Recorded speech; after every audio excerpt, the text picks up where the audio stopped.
Assalamualaikum warahmatullahi wabarakatuh. Kali ini kita akan membahas soal TPA prediksi UTUL UGM. Kita mulai dari nomor 51. Nomor 51, jumlah yang harus dibayarkan untuk 1 tiket dewasa dan 2 tiket anak-anak adalah 165.000. Berarti 1 tiket dewasa, kita ibaratkan dewasa itu D dan anak-anak A, di sini 2A ya. Itu sama dengan 165.000.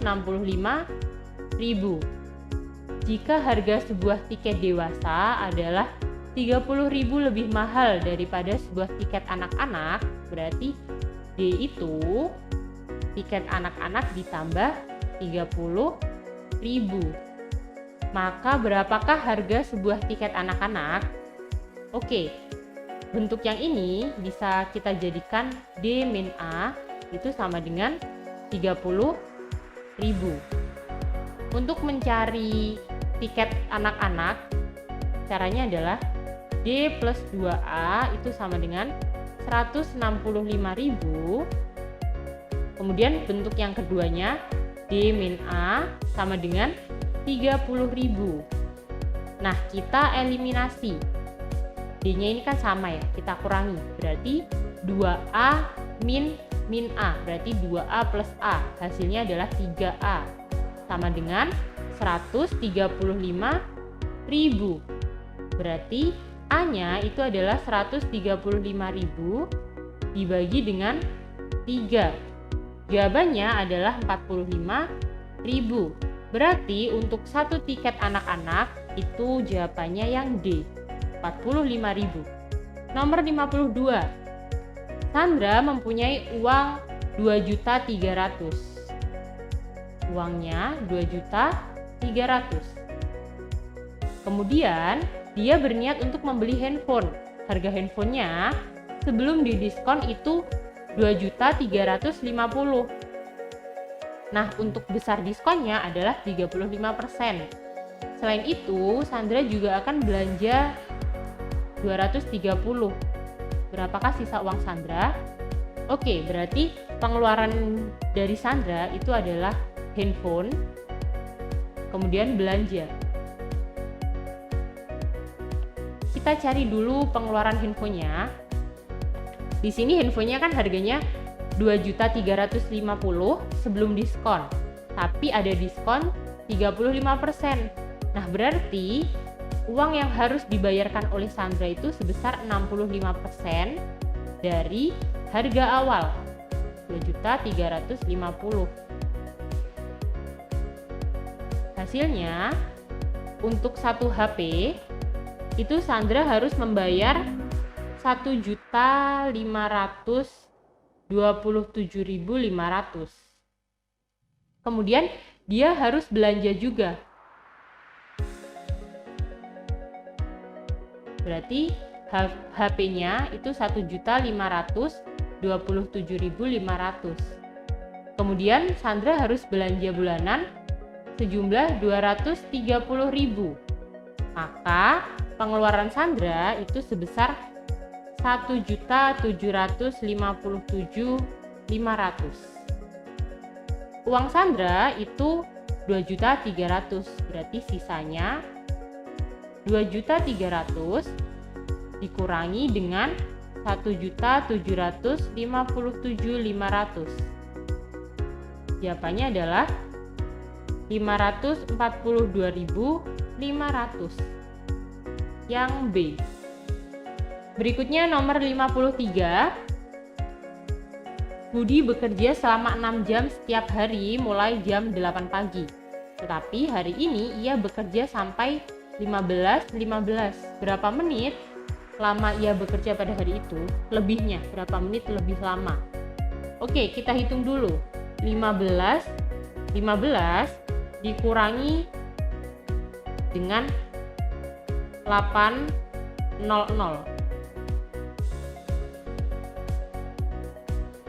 15 dikurangi 8, hasilnya adalah 7.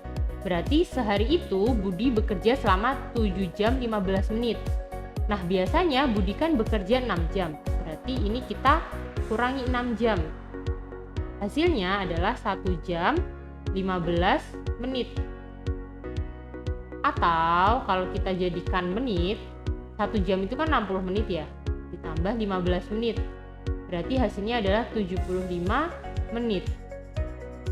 Berarti untuk hari itu Budi bekerja 75 menit lebih banyak dari hari-hari biasanya. Nomor 54. Seorang pedagang menjual telur dengan harga 12.000 per kilogram. Di dalam tokonya itu terdapat 8 keranjang dan setiap keranjangnya berisi 5 kg telur. Berarti total telurnya itu sama dengan 8 dikali 5 kg. Hasilnya adalah 40 kg. Keranjang bekas telur itu masih bisa dijual lagi dengan harga 2.000 per keranjangnya. Nah, yang ditanya adalah uang totalnya itu berapa? Pertama kita harus mencari uang telurnya dulu. Uang yang diperoleh dari menjual telur. Caranya adalah 40 kg ini kita kalikan dengan 12.000. Karena harga per kilonya itu 12.000. Hasilnya adalah 480.000. Kemudian uang keranjangnya.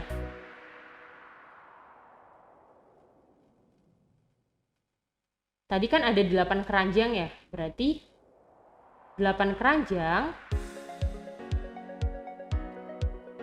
dikali dengan 2.000. Jawabannya adalah 16.000. Nah, kemudian ini ditotal 480 ditambah dengan 16.000. Jawabannya adalah 496.000. Jawabannya yang C. Totalnya adalah 496.000. Jawabannya adalah yang C. Kemudian nomor 55. Sebuah jam itu setiap harinya terlambat 15 menit. Nah, berapa hari yang diperlukan oleh jam tersebut untuk sampai kembali pada titik ketika jam tersebut menunjukkan waktu yang benar? Caranya, satu hari itu kan 24 jam. 24 jam itu kita jadikan menit, berarti kita kali 60 menit. Hasilnya adalah 1440 menit. Nah, untuk satu hari itu ada 1440 menit. Kalau kita mau cari berapa hari, berarti caranya adalah 1440 menit ini dibagi dengan 15 menit per hari. Jawabannya adalah 96 hari. Jadi perlu waktu 96 hari untuk jam tersebut kembali pada titik ketika jam tersebut menunjukkan waktu yang benar. Berarti jawabannya adalah yang C. Di nomor 56 ini kita disuruh mencari mata uang asing yang bernilai rupiah paling banyak. Oke, di sini ada beberapa mata uang dan juga kursnya. Pertama itu ada yuan Cina, jumlahnya ada 400 dan kursnya itu 1875. Berarti kita harus mencari totalnya. Di sini kita total. Berarti untuk yang yuan Cina 400 dikali 1875. Hasilnya adalah 750.000. Berikutnya, dolar Hong Kong sama, ini kita kali, hasilnya adalah 729.450. Kemudian untuk Norwegia Krone sama juga, ini kita kali, totalnya adalah 755.000. Yang keempat, yen Jepang, totalnya adalah 122.000. Kemudian Swedia Krone, totalnya adalah 696.000. Nah, kalau kita lihat total yang paling besar itu yang ini, yang Norwegia Krone. Berarti jawabannya adalah yang C. Nomor 57. Di nomor 57 ini kita disuruh mencari sayuran yang paling berat diangkut. Oke, ada ubi, kentang, wortel, kedelai, dan timun. Berarti di sini beratnya, berat total. Untuk yang ubi, caranya 21 dikali dengan 8, hasilnya adalah 168. Totalnya adalah 168. Kemudian berat kentang itu sama, 22 dikali 8, hasilnya adalah 176. Berikutnya wortel. Wortel 25 dikali 10, hasilnya adalah 250. Kemudian kedelai 170 dan kemudian timun 270.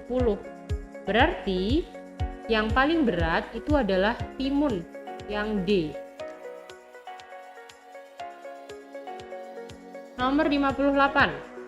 Di nomor 58 ini kita disuruh mencari perpustakaan yang memiliki jumlah pengunjung terbanyak pada tahun, ini ada tahun 2003 sampai tahun 2007. Nah, kita disuruh mencari jumlah pengunjung yang paling banyak. Oke, kita totalkan untuk setiap tahunnya. Tahun 2003 kedokteran itu ada 8.660, kemudian perikanan ada 10.945, kemudian peternakan ada 12.352, kemudian farmasi itu ada 11.873.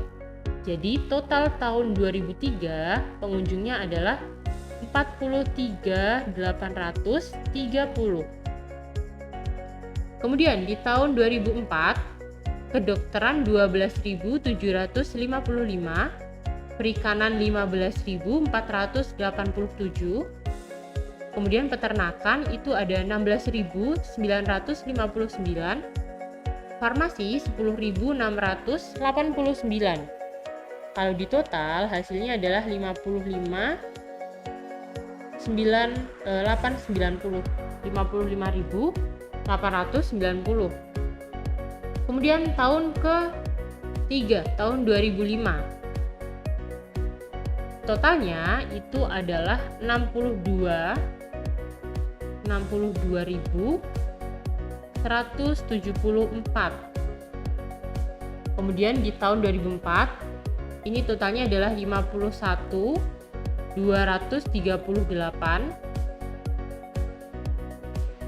Kemudian di tahun 2007 totalnya adalah 49.424. Berarti kalau kita lihat yang paling banyak itu ada di tahun ketiga, tahun 2005.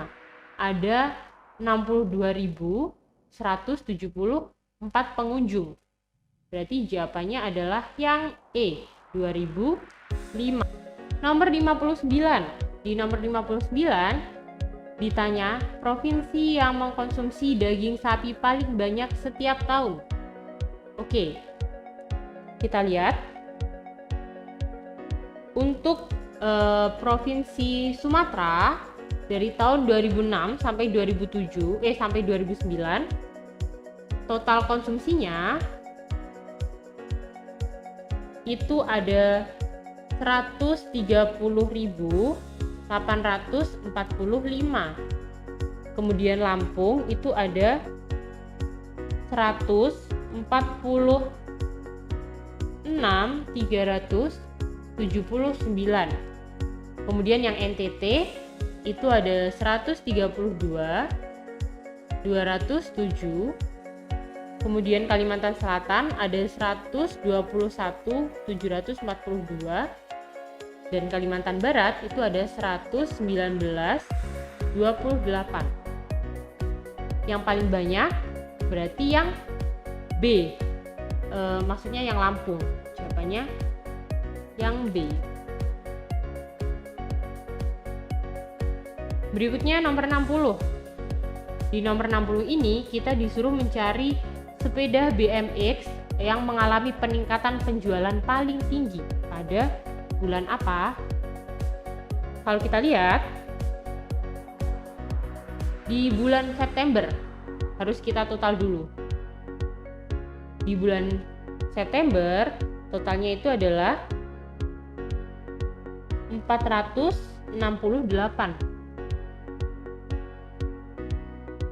Kemudian Oktober ada 477. Kemudian November itu ada 496 dan di Desembernya ada 551. Berarti setelah itu kita kurangkan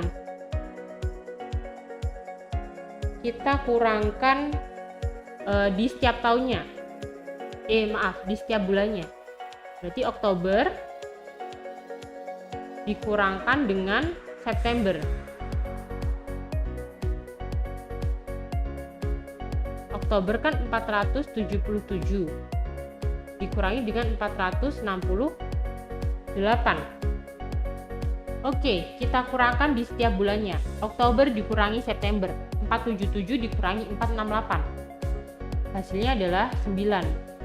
Kemudian dari bulan November dikurangi September, 496 dikurangi 477, hasilnya adalah 19.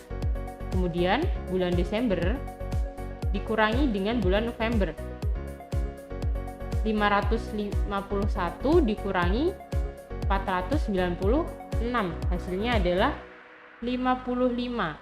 Berarti peningkatan penjualan BMX itu terjadi di bulan jawabannya adalah yang D. Jadi yang paling besar itu ada di bulan Desember. Soalnya dari November ke Desember itu mengalami peningkatan sebanyak 55. Jawabannya berarti yang D. Oke, sekian pembahasan TPA prediksi utul UGM kali ini. Kurang lebihnya mohon maaf. Wassalamualaikum warahmatullahi wabarakatuh.